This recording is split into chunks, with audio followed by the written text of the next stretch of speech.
greatest motivation. That's great. Yes. Congratulations. So Thank you you. were working, so you were actively working in Yeah. Nigeria as a registered nurse. Okay. Yes. So what at all did you do to actually begin the process? What was the first thing to do? Okay. The first and most important thing is to have an international passport, Okay. because without an international passport, you cannot leave the Uh-huh. shores of your country to practice in another country, Mhm. even if you're a registered nurse.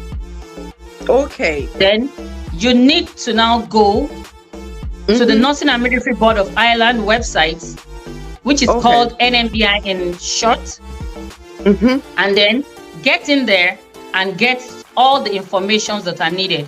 So there are two pathways to becoming a registered nurse in Ireland. So the first Okay. is the recognition process, and the second is the registration process. Okay.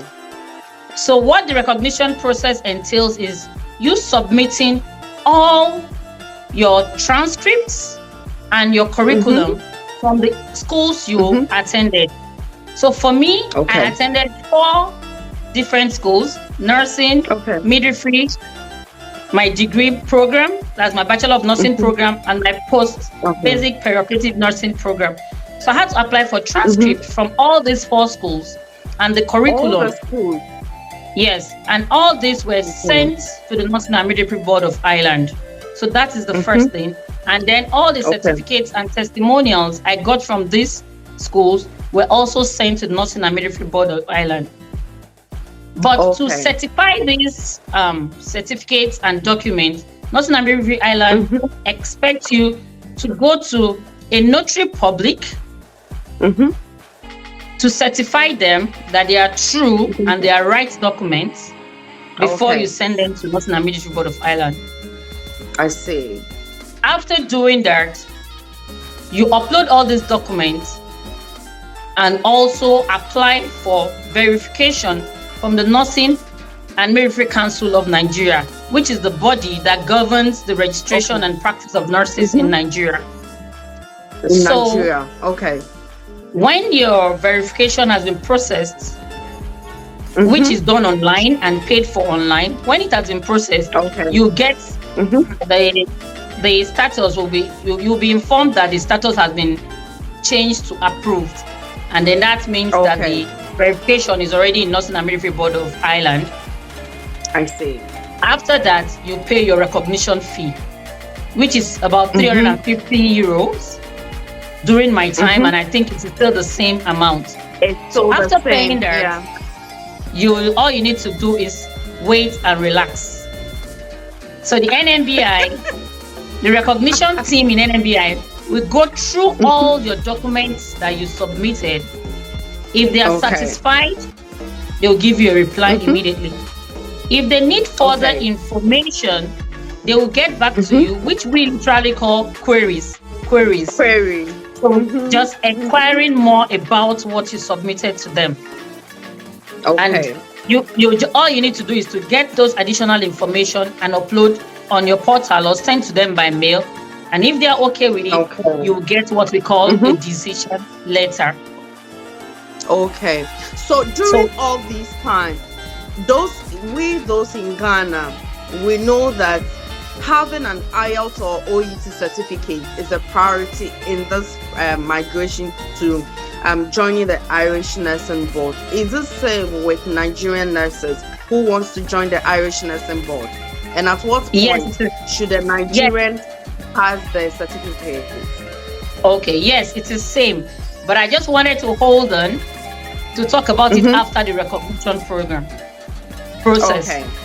The NMBI also requires a Nigerian nurse to do the IELTS or OET examination, which are a test of English, just to see how much you can communicate in the language that you'll be using to take care of your patients when you're here. And they have a score or a band they expect you to have. So I did IELTS. Okay, so those who would like to know the IELTS band score and the OET band score, that's the NMBI accept, don't worry, just visit the channel. I've already posted a video on that, so it makes it very easier for you. Mama, please continue. All right, thank you. So you only need this IELTS at the registration period. That's why I was holding on to talk about it then.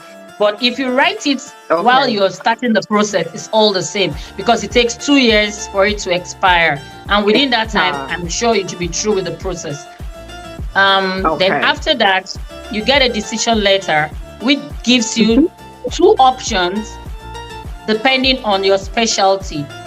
If you're a registered nurse, it will tell you that you either come for an examination, which is called the RCSI examination. That's Royal College of Surgeons of Ireland, or an adaptation.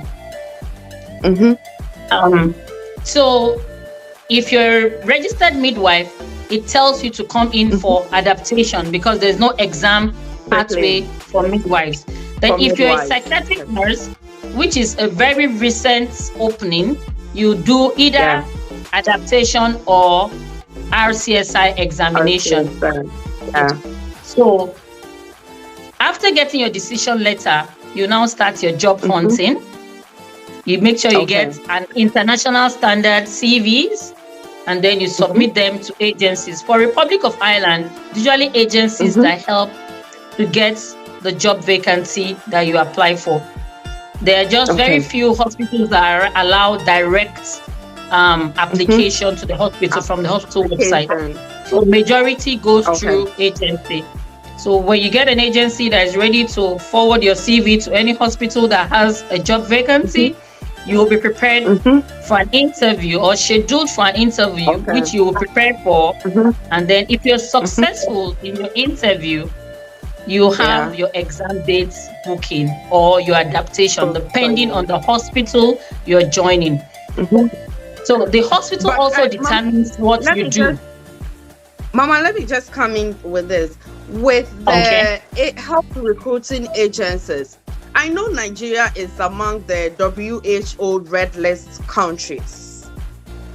So what do they do? What can they do? A Nigerian nurse relocating to Ireland, but because he or she finds himself in Nigeria, which happens to be among the red list countries that these health recruiting agencies are not allowed to recruit from, what happens to them? Another route that I have an idea that people are using is the examination route. So people that can afford the money pay, after their decision letter, pay for these examinations themselves, which is about 2,800 euros. 2,800 euros. Not a small money. Pay for these exams themselves, prepare, apply for their visas, and come in for the exams. And I see. The visas has a length of about 3 months, and we all believe with the way there's job availability, it's possible for somebody that comes in for an exam and you successfully pass the exam, within 2 months of still being in this country, you could secure a job. It's possible you secure a job.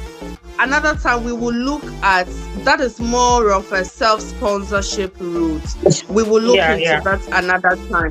So now let's look at you finally becoming an Irish nurse. You've gotten a job. So now you've made us understood that as a Nigerian nurse, before you can come in here and practice as a nurse, you need to get IELTS or OET.